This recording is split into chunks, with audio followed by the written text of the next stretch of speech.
Hi, Dr. Suzanne here. So what I want to do is share a few reflections that I have here at the Naples Archaeological Museum in the representations of women over ancient history. Aphrodite, the goddesses, Hercules, and how they were presented in sculptures in particular. So let's start with this sculpture here. This is a sculpture of Aphrodite. They called her leaning Aphrodite. You notice that she's leaning on a pillar of sorts. And notice her posture.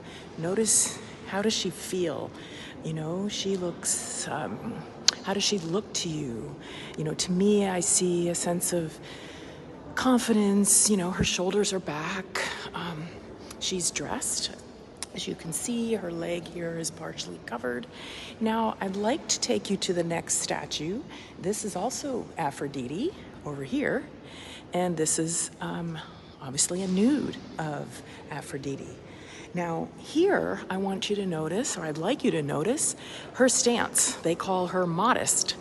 And notice her shoulders. Notice how she's standing. Her hair is nicely done. She's covering her breasts, she's covering her genitals, and, you know, to me, I would call this a sense of embarrassment. I mean, it was, they listed it on here as a characteristic gesture of modesty, but to me, this looks like embarrassment to cover oneself like that. Here, we have a similar statue of a similar stance. And again, the shoulders aren't back quite as far, but you can see that she's modest in her covering of her breasts and genitals. And here's a little, the goddess of Eros alongside, fully naked.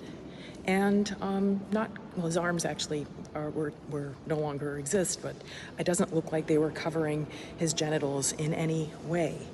So again, we have another woman here.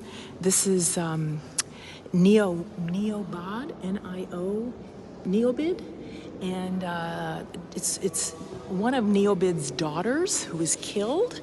And again, we notice the stance of shoulders back, a little bit leaning, dressed.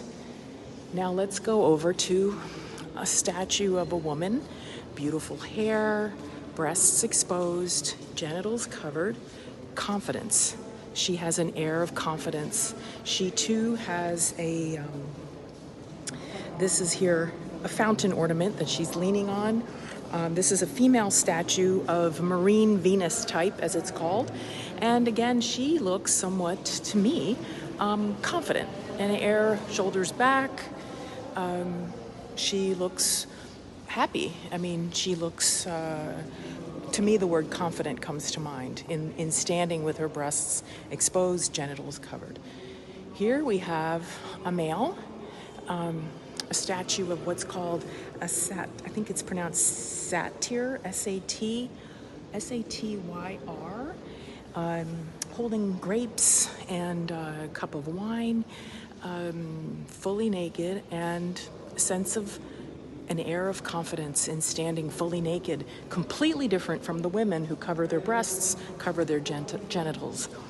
So let's take a little more walk, because I really noticed this was something that I noticed in seeing, there's quite a few statues here, of the differences between the male stance and the female stance.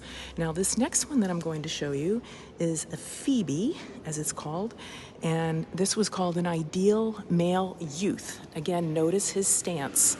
Notice his sense of confidence being fully naked. Arms are out, no covering of genitals, and as an ideal male youth.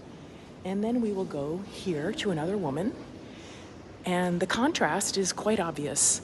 Here, again, genitals covered, breasts covered, and this is